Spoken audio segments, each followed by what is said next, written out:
എന്താ വിശേഷം? അപ്പ അറിഞ്ഞില്ലേ? ഞാൻ പിന്നെ പരിശോധിക്കുമ്പോൾ യഥാർത്ഥത്തിൽ കേരളത്തിൽ ഇപ്പോൾ നടന്നിരിക്കുന്ന ഒരുപാട് പരിശോധനകൾ, മാധ്യമങ്ങൾ നടത്തിയിരിക്കുന്ന ഒരുപാട് ചർച്ചകൾ, അതിലെല്ലാം വിജയശ്രീ ലാളിതനായി ഒന്നാമത് അംഗീകാരമുള്ള ആളായിട്ട് നിൽക്കുകയാണ് കേരളത്തിലെ മുഖ്യമന്ത്രി. കേരളത്തിൽ ഇടതുപക്ഷ ജനാധിപത്യ മുന്നണിക്കെതിരെ ഭരണവിരുദ്ധ വികാരമില്ല എന്ന് നിങ്ങൾക്ക് പോലും പറയേണ്ടി വരുന്നു.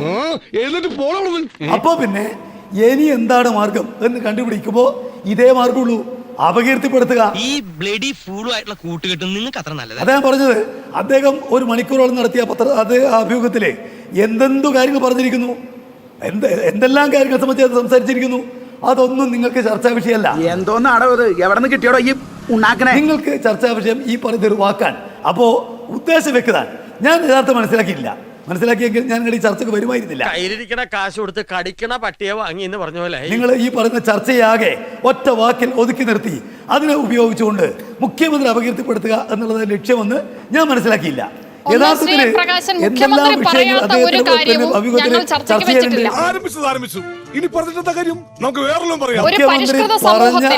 ഒന്നാം സ്ഥാനീയനായിരിക്കുന്ന ഒരു വ്യക്തിക്ക് യോജിച്ച പദപ്രയോഗങ്ങളാണോ ഇത് എന്നുള്ളത് തീർച്ചയായും സംസ്കാരമുള്ള ഒരു സമൂഹം ചർച്ച ചെയ്യും. ശ്രീ എം പ്രകാശൻ, 7:30 ശനിയുടെ ആരംഭമാണെന്ന് കരുതിയാ മതി. നേതാക്കൾ വാക്കുകൾ സൂക്ഷിച്ചുപയോഗിക്കണം. അത് ഏത് നേതാവ് ഉപയോഗിച്ചാലും. വ്യക്തിഹത്യ എന്നുള്ളത് വർത്തമാനകാല രാഷ്ട്രീയത്തിന് ആരും തന്നെ അത്യാവശ്യം സംസ്കാരത്തോടുകൂടി പെരുമാറുന്നത് പറയുന്ന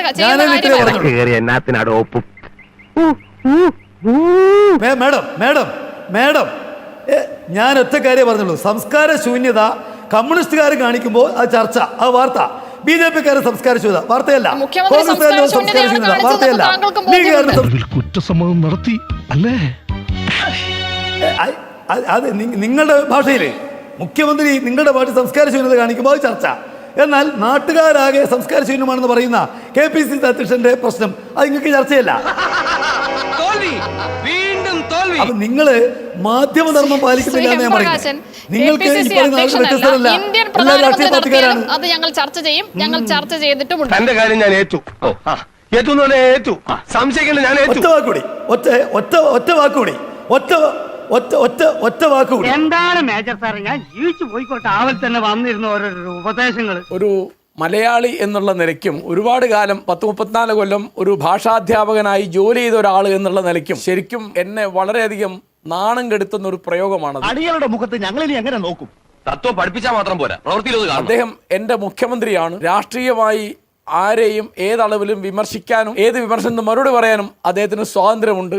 പക്ഷേ അദ്ദേഹം അടക്കമുള്ള നമ്മുടെ പല രാഷ്ട്രീയ നേതാക്കന്മാരും ഉപയോഗിക്കുന്ന വാക്കുകൾ അങ്ങേയറ്റം ഹിംസാനിഷ്ഠമാണ്, അസഭ്യമാണ്. എന്റെ ഉള്ളിലുണ്ട് സത്യവും ധർമ്മവും നീതിയും ദാഹിക്കുന്ന ഒരു മനസ്സ്. അദ്ദേഹത്തിന്റെ പാർട്ടിയിലുള്ള വേറൊരാളുടെ കാര്യം ഇപ്പോൾ എനിക്ക് ഓർമ്മ വരുന്നത് MM മണിയുടെ കാര്യം. ശശി വിപ്ലവ സിംഹം. എല്ലാ പാർട്ടിയിലും ഇത്തരം വർത്തമാനം പറയുന്ന ആളുകളുണ്ട്. പക്ഷെ ആര് പറഞ്ഞാലും നമ്മുടെ മുഖ്യമന്ത്രി അങ്ങനെ പറയാൻ പാടില്ല. ഞാനിപ്പോ ഈ സമയത്ത് ഓർക്കുന്നത് വേറെ ഒരു അനുഭവമാണ്.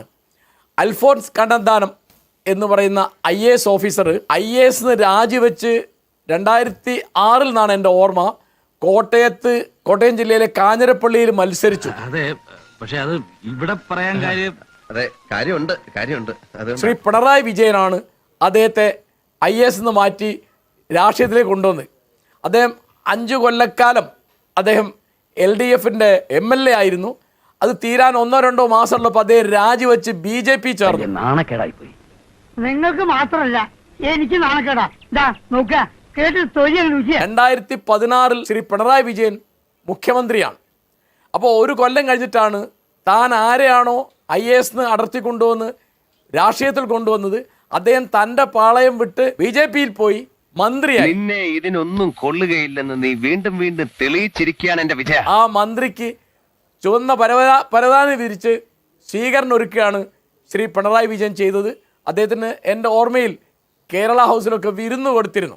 അദ്ദേഹത്തിനെതിരായിട്ട് ഇപ്പോൾ ഇവിടെ നിഷ ആവർത്തിച്ച തരത്തിലുള്ള ഒരു വാക്കും അദ്ദേഹം പറഞ്ഞ് ഞാൻ കേട്ടിട്ടില്ല. അപ്പോൾ കുലംകുത്തി എന്നുള്ള വാക്ക് TP ചന്ദ്രശേഖരന് നേരെയാണ് പലവട്ടം നിർഭാഗ്യവശാൽ ശ്രീ പിണറായി വിജയൻ ഉപയോഗിച്ചത്. ഇതൊന്നും അങ്ങനെ വിടാൻ പാടില്ല. ഇവിടെ ഇതും ഇതിന്റെ അപ്പുറം നടക്കുന്നത്. ആ വാക്ക് അദ്ദേഹം ഉപയോഗിച്ച് വിശേഷിപ്പിക്കേണ്ടിയിരുന്നത്, അങ്ങനെ പറയാൻ വേണ്ടി പറയല്ലേ ഞാൻ, അത് ആർക്കെങ്കിലും ചേരുമെങ്കിൽ അത് കണ്ണന്താനത്തിനായിരുന്നു. അദ്ദേഹം ഉപയോഗിച്ചിട്ടില്ല. ഇതിനകത്ത് എന്തോ ചുറ്റിക്കളി ഉണ്ടല്ലോ. എന്ത് ചുറ്റിക്കളി? ഒരു ചുറ്റിക്കളി ഇല്ലല്ലേ? ശരി. അദ്ദേഹം ഈ വാക്കുകൾ ഉപയോഗിക്കുന്നതൊക്കെ വശാൽ വന്നതല്ല, അദ്ദേഹം മനഃപൂർവ്വം പറയുന്നതാണ് എന്നാണ് എന്റെ തോന്നൽ. സാറിനെ ഇൻസൾട്ട് ചെയ്താ നമുക്ക് വളരെ വിഷമമാണ്. ഇടതുമുന്നണിയുടെ ഭാഗമായിരുന്ന ഒരു MLA ഇപ്പൊ BJP സ്ഥാനാർത്ഥിയായി ഈ തെരഞ്ഞെടുപ്പ് മത്സരിക്കുന്നുണ്ട്. അദ്ദേഹത്തെ കുറിച്ചും ഇത് പറഞ്ഞിട്ടില്ല. അതെ, മുകുന്ദനല്ലേ പറയുന്ന ആള്.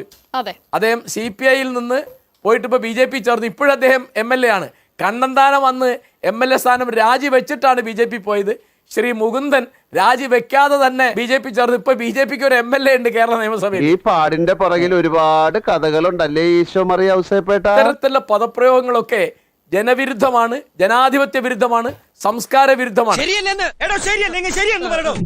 അപ്പൊ ഇതിന് മാതൃക കാണിക്കേണ്ടത് പ്രധാനമായിട്ടും ഭരണകക്ഷിയാണ്, പ്രതിപക്ഷത്തിന് ആ ഉത്തരവാദിത്തമുണ്ട്. അപ്പൊ ഇങ്ങനെ വർത്തമാനം പറഞ്ഞാൽ നമുക്കെന്താണ്, ജനാധിപത്യത്തിൽ ഏറ്റവും പ്രധാനപ്പെട്ട കാര്യം ചർച്ചയാണ്. ചർച്ച സാധ്യമാവുകയില്ല. വലിയ കഷ്ടമാണ്. കാരണം 63 കൊല്ലം എന്നാണ് എൻ്റെ ഓർമ്മ. പാർട്ടിയിൽ പ്രവർത്തിച്ച ഒരാളാണ് ജി സുധാകരൻ. എല്ലാം ഇയാൾക്കറിയാം. ശരിയല്ലടോ? അതെ അതെ ശരിയാണ്. ഒന്നാം പിണറായി സർക്കാരിൽ ശ്രീ പിണറായി വിജയന്റെ സഹപ്രവർത്തകനായിട്ട് വളരെ ജോറായിട്ട് മന്ത്രിയായിരുന്ന ആളാണ്. അദ്ദേഹത്തെ പറ്റി എന്ത് കുറ്റമുണ്ടെങ്കിലും അദ്ദേഹം കൈക്കൂലി വാങ്ങി അഴിമതി കാണിച്ചു എന്ന് അദ്ദേഹത്തിന്റെ ശത്രുക്കൾ പോലും ഒരിക്കലും പറഞ്ഞിട്ടില്ല. പറഞ്ഞത് കേട്ടോടാ, അന്തസ് വേണോടാ, അന്തസ്. അപ്പോ അഴിമതി കാണിക്കാത്ത അദ്ദേഹം ദേഷ്യപ്പെട്ടുപോലൊക്കെ വർത്താനം പറഞ്ഞിട്ടുണ്ടാവും. വേറൊരു കാര്യമില്ല. കാരണം അങ്ങനെ തുറന്നു പറയുന്ന ഒരാൾക്ക് കള്ളത്തരം കൊണ്ടു നടക്കാൻ പറ്റില്ല. രാഘവൻ പറഞ്ഞത് വാസ്തവം. അതുകൊണ്ട് സുധാകരൻ ദേവസ്വം മന്ത്രിയായിരുന്നു, പലതുമായിരുന്നു. അപ്പോൾ തൻ്റെ ഒരു അനവധി കാലം തൻ്റെ കൂടെ പ്രവർത്തിച്ച ഒരു സഖാവിനെ പറ്റി, പ്രത്യേകിച്ച് തൻ്റെ മന്ത്രിസഭയിൽ ജോറായിട്ട് മന്ത്രിപ്പണി എടുത്ത ഒരു സുഹൃത്തിനെ പറ്റിയൊന്നും ഒരിക്കലും ഉപയോഗിക്കാൻ പാടില്ലാത്ത വാക്കാണിത്. എന്റെ ഈശ്വര, എന്റെ ജീവിതത്തിൽ ഞാൻ ഇങ്ങനെ ഒരു പുലിവാൽ പിടിച്ചിട്ടില്ല. ജോണി ലൂക്കോസ് ആ സമയത്ത് അദ്ദേഹത്തെ ഓർമ്മിപ്പിച്ചു. അദ്ദേഹം അത് ഒന്നുകൂടി അമർത്തി പറയാനുണ്ടായത്, വാസ്തവത്തിൽ നമ്മുടെ ജനാധിപത്യം എത്ര കെട്ടളിഞ്ഞു പോയി എന്നതിന്റെ സൂചന ഈ ഭാഷ തന്നെയാണ്. അമ്മക്ക് പ്രാണവേദന, മകക്ക് വീണവായന എന്ന് പറഞ്ഞ മാതിരി അത് നേതാക്കന്മാർ സംസാരിക്കുമ്പോൾ, ചാനലിൽ സംസാരിക്കുമ്പോൾ അതിൻ്റെ വക്താക്കൾ പറയുന്ന ആലോചിച്ച് നോക്കും, എന്തൊരു ബഹളമാണ്. അതുപോലെ നവമാധ്യമങ്ങളിൽ, സോഷ്യൽ മീഡിയയിൽ, ഫേസ്ബുക്കിലും വാട്സപ്പിലും യൂട്യൂബിലൊന്നും നമുക്ക് കേൾക്കാൻ വയ്യ. നമ്മൾ ജനാധിപത്യത്തിന്റെ പേരിൽ രാഷ്ട്രീയ പാർട്ടികളോ മതങ്ങളുടെ ചർച്ചകളോ ഒക്കെ, രാഷ്ട്രീയ സിനിമാ ചർച്ചകൾ, സാഹിത്യ ചർച്ചകളൊക്കെ ഈ തരത്തിൽ തെറി പറയുന്നതാണ്, തെറി പറഞ്ഞ് തോൽപ്പിക്കുന്നതാണ്. പൊങ്കാല ഇട്ടിട്ട് ഒരാളെ നിശബ്ദനാക്കുക. വാദം കൊണ്ടല്ല, നിങ്ങൾ തെറി പറയാണ്. തെറി പറഞ്ഞ് മറ്റേ ആള് മറ്റുള്ളവർ അസ്തപ്രജ്ഞനായി പോവും. അവർക്ക് അവരുടെ ധാർമ്മിക ശക്തി, അവരുടെ മൊറയിൽ നഷ്ടപ്പെടും. അതാണ് ബലം എന്നാണ്. അത് വളരെ ശരിയാണ് സാർ. ആ അഹങ്കാരവും പലപ്പോഴും ഞങ്ങളുടെ നേർക്കും കാണിക്കുന്നുണ്ട്. മസിൽ പവർ കാണിക്കും പോലെ തന്നെ ഒരു കാര്യമാണ് ഭാഷയിലുള്ള ഈ ഹിംസ. അത് മുഖ്യമന്ത്രി ചെയ്യുന്നു എന്നുള്ളത് അങ്ങേയറ്റം ഖേദകരമാണ്. കള്ളത്തരം പറയരുത്. ആദ്യം വ്യക്തി നന്നാവണം, എങ്കിലേ കുടുംബം നന്നാവൂ. കുടുംബം നന്നായ സമൂഹം നന്നാവൂ. സമൂഹം നന്നായ രാജ്യം നന്നായി. രാജ്യം നന്നായ ലോകം നന്നാവും. ഒരു 6 ഇഞ്ച് നീങ്ങി ഒരു ചുവന്ന സ്വിച്ച് കാണുന്നുണ്ടോ? കാണുന്നുണ്ട്. ഈ സ്വിച്ചിന്റെ കാര്യമാണ്. ചുവന്ന സ്വിച്ച് അമർത്തിയോ? അമർത്തി.